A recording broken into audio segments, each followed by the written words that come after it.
শেষ পর্যন্ত বেলডাঙার বেলটা পড়ল নবান্নের ছাদে। চমকে গেলেন না, ইয়ে কেমন কথা যে নবান্নের ছাদে বেলডাঙার বেল পড়ল। এই কারণে বলছি, সুপ্রিম কোর্টে গিয়েছিল রাজ্য সরকার সওয়াল করতে যে না, বেলডাঙার এনআইএ যে কেস ডায়েরি, যেটা কলকাতা হাইকোর্ট নির্দেশ দিয়েছিল যে সরাসরি এনআইএকে হস্তান্তর করার জন্য, সেটা আমরা দেব না। কলকাতা হাইকোর্ট পুরোপুরি শোনেনি, এটার জন্য মামলা করেছিলেন এবং সেই মামলায় শেষ পর্যন্ত সুপ্রিম কোর্ট হস্তক্ষেপ করলো না।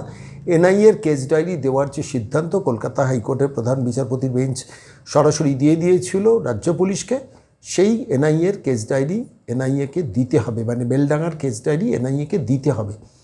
ভাবুন তো, প্রায় 34 জন না 35 জন অপরাধী, যারা আপনারা জানেন এক পরিযায়ী শ্রমিকের মৃত্যুকে কেন্দ্র করে উত্তাল হয়েছিল বেলডাঙা, হাইওয়ে অবরোধ হয়েছিল, অনেক কিছু ভাঙচুর হয়েছিল, তারপর সেটা নিয়ে মামলা হয়েছিল।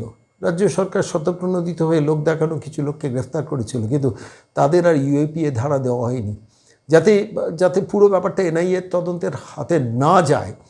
সেটার জন্য কলকাতা হাইকোর্টে মামলা হয়েছিল এবং শেষ পর্যন্ত কলকাতা হাইকোর্ট রায় দিয়ে দিয়েছিল। সেটাকে আটকানোর জন্য সুপ্রিম কোর্ট গিয়েছিল, এনআইএ তদন্ত যেন না দেওয়া যায়, এবং শেষ পর্যন্ত সুপ্রিম কোর্টও এনআইএ তদন্তর ব্যাপারে হস্তক্ষেপ করেনি। সেটা গেল আগের পর্ব। এবারের পর্বটা আরও ইন্টারেস্টিং।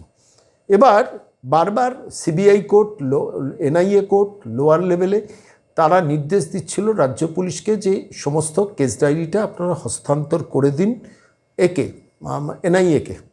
তারা করেননি, ফলত শেষ পর্যন্ত পুরো ব্যাপারটা কলকাতা হাইকোর্টে মেনশন হয়। কলকাতা হাইকোর্টের প্রধান বিচারপতি তার বেঞ্চ সমস্ত শুনানি করেন, করে এবং শেষ পর্যন্ত রায় দিয়ে দেন যে ইমিডিয়েটলি কেস ডায়েরি বেলডাঙার থানাকে দিয়ে দিতে হবে রাজ্য একে, এনআইএকে। এই রায় দেওয়ার পর কলকাতা হাইকোর্ট যখন এই রায় দেয়, সেটাকে চ্যালেঞ্জ করে আবার সুপ্রিম কোর্টে গিয়েছিল। একটা সরকারের কত কোটি টাকা না থাকলে আপনি ভাবুন তো, দুবার সুপ্রিম কোর্টে গেল। প্রথমবার গেল যাতে এনআইএ তদন্ত না হয়, এবার দ্বিতীয়বার গেল কি না, কেস ডায়েরি আমি এনআইএর হাতে দেবো না, সেইটা নিয়ে সুপ্রিম কোর্টে গেল একটা রাজ্য সরকার। যে সরকার অসংখ্য কর্মচারীদের মাইনে দেয় না, যে সরকার অসংখ্য কর্মচারীদের ডিএ দেয় না, পেনশন দেয় না, রিলিফ দেয় না, যে সরকার সমস্ত পাওয়ার সেক্টরে কন্ট্রাকচুয়াল কর্মী যারা কাজ করেন তাদের নামমাত্র মাইনেতে ফেলে রাখেন, যে সরকার সিভিক ভলেন্টিয়ার কর্মচারীদের কিছুতেই কনস্টেবল করে না, যে সরকার শিক্ষক রিক্রুটমেন্ট করে না, যে সরকার পুলিশ রিক্রুটমেন্ট করে না, যে সরকার অসংখ্য ভ্যাকেন্ট পদ ফিল আপ করে না, কেননা সরকারের টাকা নেই। আর ঠিক সেই সরকার গিয়ে বেলডাঙার কেতে দুবার সুপ্রিম কোর্টে গেল এবং দুবারই হারলো। প্রথমবার এনআইএ তদন্ত সুপ্রিম কোর্ট দিল, পরবর্তীকালে লোকাল লেভেলে এনআইএ কোর্ট সেখানে বললো কেস ডায়েরি হস্তান্তর করতে, তারা করলো না। তারপরে সুপ্রিম কোর্ট, কলকাতা হাইকোর্টে মেনশন হলো, কলকাতা হাইকোর্ট নির্দেশ দিল কেস ডায়েরি মেনশন, শুধু কেস ডায়েরি দেবো না বলে সুপ্রিম কোর্টে দৌড়ানো। দুটো কারণ, একটা হচ্ছে একটা নির্দিষ্ট সংখ্যক মানুষকে খুশি করার, তোষণের, তুষ্টিকরণের রাজনীতি। আরেকটা হচ্ছে যে আমি আমার রাজ্য সরকারের নিয়ন্ত্রণ কোনো জায়গা থেকে ছাড়বো না। আমি যদি মনে করি আপনি অপরাধী, তবে আপনি অপরাধী। আপনি যদি যত বড় অপরাধী করুন না কেন, আপনি যদি আমার লোক হন, তাহলে আপনাকে ছাড় দিতে পারি আমি।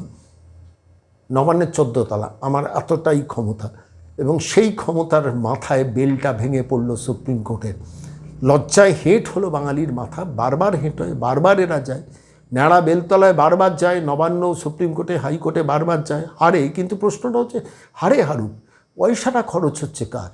আজকে ধরুন যে মামলাটায় হারলো, সেই মামলাটা করে দ্বিতীয়বার এনআইএকে কেস ডায়েরি দেবো না বলে জেদ ধরে এই মামলাটা করতে গিয়ে যে আজকে সুপ্রিম কোর্টে কয়েক লক্ষ টাকা আইনজীবীদের পেছনে খরচাটা হলো, কে দিচ্ছেন? আপনি দিচ্ছেন, আমি দিচ্ছি। ভেবেছেন এভাবে কোনোদিন ভেবেছেন?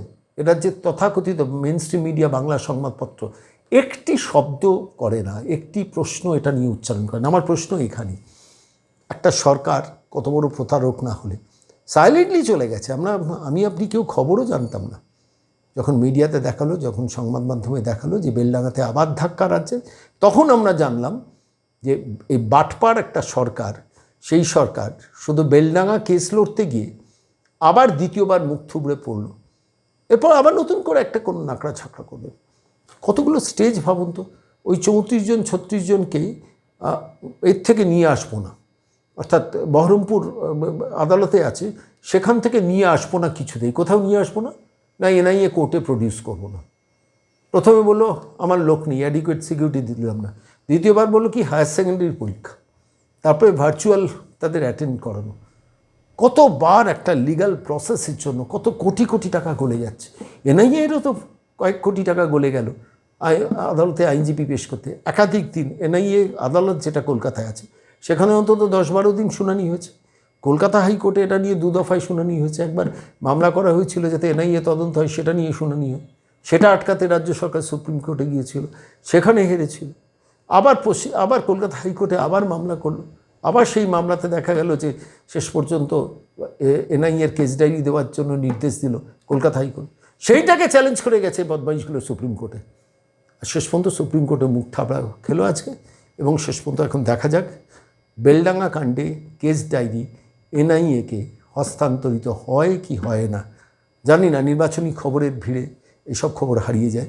খবরটা কি জানতেন? প্রতিদিন বিকেলবেলা আপনাদের কাছে নিয়ে আসবো এরকম এমন খবর, যে খবর শুনলে চমকে উঠতে হয়, লজ্জায় মাথা হেঁট হয়। সরকারের টাকা যায়, আদতে আমার আপনার ট্যাক্সের টাকা যায়। একটা বাটপার, একটা প্রতারক সরকার এই করে বেড়াচ্ছে সারাদিন 24 ঘন্টা।